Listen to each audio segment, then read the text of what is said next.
প্রিয় দর্শক, দেখুন আমার নিজের হাতে করা একটা বাগান। আমার একটা নতুন জায়গায় বাড়ি করার, সেখানে আমি একটা বাগান করেছি, সম্পূর্ণ নিজের হাতে করেছি। অনেক কষ্ট হয়েছে বাগানটি করতে। 1 বছর হয়েছে আমি বাগানটি করেছি। দেখুন এখন 1.5 বছর হচ্ছে, 1.5 বছর পার হয়েছে, গাছগুলো হয়েছে। দেখুন কলা ধরেছে, পেয়ারা ধরেছে, আম ধরেছে, লেবু ধরেছে, ডালিম ধরেছে, যাবতীয় ফল ধরেছে বাগানটাতে। অনেক সুন্দর হয়েছে।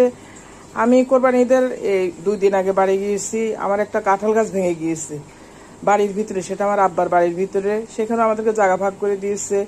একটা কাঁঠাল গাছ ভেঙে গিয়েছে, অনেকগুলো কাঁঠাল পড়ে গিয়েছে। তো বাধ্য হয়ে গেলাম যে কিছু কাঁচা কাঁঠাল আছে, সেই কাঁঠালগুলো বেশি বড় হয় না, যে কাঁচা কাঁঠাল হিসাবে তৈরি করবো, ওগুলো আনতে গেলাম। সাথে আমার নতুন বাগানটাতেও গেলাম। দেখুন আমি অনেকগুলো জিনিস নিয়ে এসেছি বাড়ি থেকে। হাতে তৈরি করবেন